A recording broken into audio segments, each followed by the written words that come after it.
வேந்தர் டிவி நேயர்களுக்கு காலை வணக்கம். நம்ம இப்போ பார்த்துக்கிட்டு இருக்கிறது மூலிகை மருத்துவம். மூலிகை மருத்துவத்தில் விதைப்பை வீக்கம், விதைப்பையில் அடிபட்டுருது. சாதாரணமாக சின்ன பசங்க ஓடும்போது அடிச்சிடுறாங்க. இந்த கிட்டி அடிக்கிறன்ட்டு அடிபட்டு வீங்கிரும், சொல்ல மாட்டாங்க.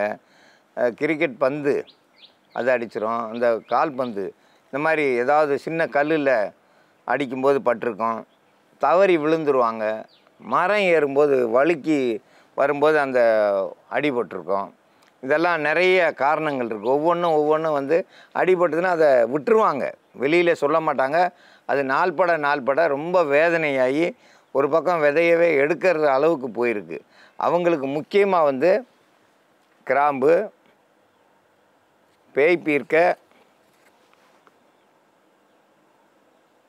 அன்னாச்சி பூ,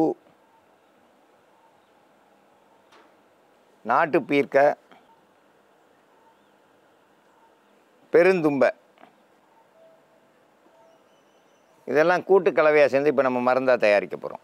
இன்றைக்கி நம்ம பார்க்குற மருத்துவம் விதைப்பை வீக்கம். இந்த விதைப்பை வீக்கம் யாருக்கெல்லாம் வருதுன்னா அப்பா சொல்லியிருந்தாங்க. இது தவிர புதுசாக விவசாயத்தில் தொழில் பழகிறேன் அப்படின்னு சொல்லிட்டு களை எடுப்பாங்க. களை எடுக்கும்போது பார்த்திங்கன்னா சின்ன கொத்துவான் அப்படின்னு சொல்லக்கூடிய சின்ன வகை களைக்கொல்லி எடுக்கக்கூடியதுகளை பயன்படுத்தும் போது பார்த்திங்கன்னா அவங்களுக்கு அடிபடாது.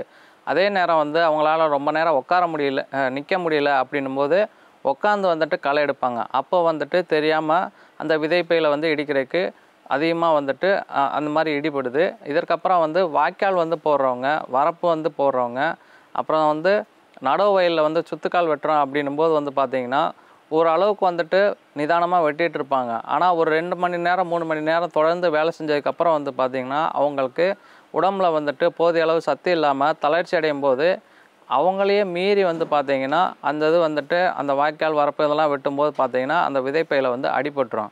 இது இல்லாமல் சைக்கிள் புதுசாக கற்றுக்கிறேன்னா அப்படின்னு போகிறவங்க பார்த்திங்கன்னா திடீர்னு போய் பிரேக் போட தெரியாமல் டக்குன்னு அங்கே அந்த இடத்துலேருந்து இறங்குறன்ற பேரில் கீழே இறங்கும்போது பார்த்திங்கன்னா குழந்தைங்களுக்கும் சரி, புதுசாக பழகிறவங்களுக்கும் சரி, அந்த விதைப்பையில் அடிபட்டுருது. இதை தவிர பைக்கு, இருசக்கர வாகனங்கள் ஓட்டுறவங்க சற்று உயரம் கம்மியாக இருப்பாங்க. அவங்க வண்டியை பேலன்ஸ் பண்ணுறது அந்த ஒரு விரலில் தான் பேலன்ஸ் பண்ணுவாங்க. அந்த மாதிரி உயரம் கம்மியாக இருக்கவங்க வண்டியில் வேகமாக போகும்போது ஒரு சடன் பிரேக் அடிக்கும்போது பார்த்திங்கன்னா டக்குன்னு இடிச்சிரும். அந்த மாதிரி இடித்த நேரத்தில் அவங்களுக்கு பெருசாக வலி தெரியாது. ஆனால் அது போக போகத்தான் அது கொஞ்சம் கொஞ்சமாக வீங்க ஆரம்பிக்கும். இது தவிர அவசர வேலையில் பார்த்திங்கன்னா இறுக்கமான உள்ளாடை அணிஞ்சு போவாங்க. அந்த இறுக்கமான உள்ளாடை அணிகிறதுனாலையும் இறுக்கமான பேண்ட் அந்த இதெல்லாம் அணிகிறதுனாலையும் பார்த்திங்கன்னா அந்த விதைப்பை ரொம்ப ஈர்க்கப்பட்டு ஒரு ஸ்டேஜுக்கு மேலே பார்த்திங்கன்னா அது கொஞ்சம் கொஞ்சமாக வீங்க ஆரம்பிச்சிடும்.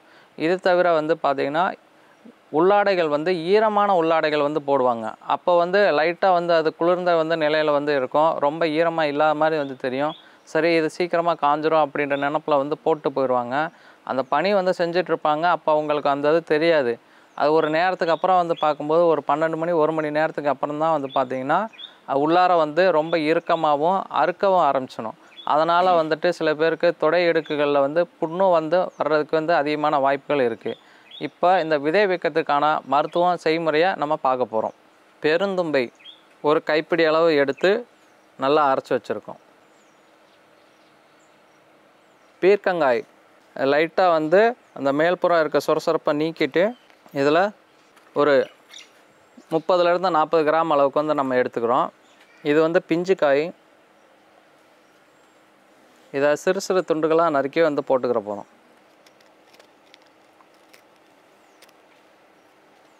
இது கூட பேய் பீர்க்கை, இது ஒரு 10 கிராம் அளவு. இதையும் சிறு சிறு துண்டுகளாக நறுக்கி இதோடு சேர்த்துக்கிறோம்.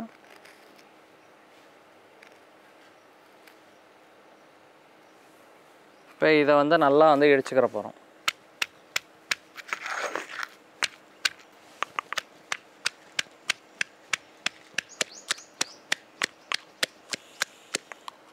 நல்லா வலுவலுன்னு அரைச்சி எடுத்துக்கோங்க.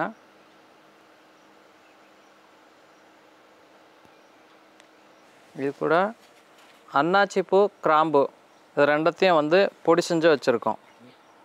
அன்னாச்சி பூ, கிராம்பு ரெண்டத்தையும் ஒரு 10 கிராம் அளவு வந்து எடுத்து பொடி செஞ்சு வச்சுருக்கோம். இது வந்து 1/4 ஸ்பூனுக்கு அளவு.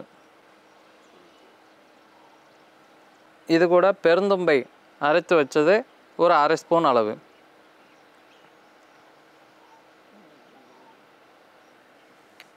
எல்லாத்தையும் வந்து ஒன்றா நல்லா கலந்துக்கணும்.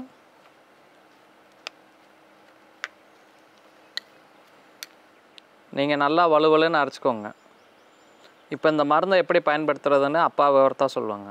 விதைப்பை வீக்கத்துக்கு இந்த மாதிரி நல்லா வலுவலுன்னு அரைச்சி வச்சுருந்து அடிப்பட்ட இடம் அது மட்டும் இல்லாமல் படாத இடமும் எல்லா இடத்துலையும் தடவிடணும்.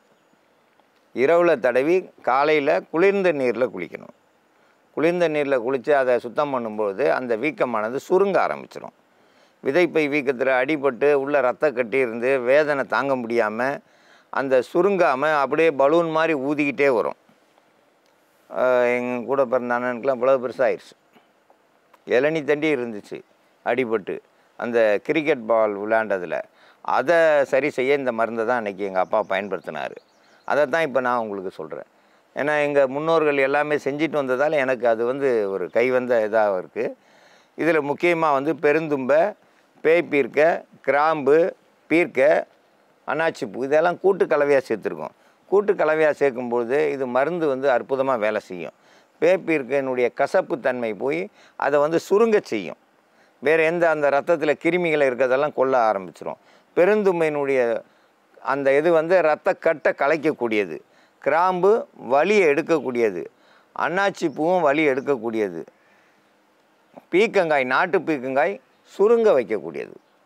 நாட்டு பீக்கங்காயும் பேப்பீக்கையும் அந்த விதைப்பையினுடைய வீக்கத்தை சுருங்க வைக்கும்.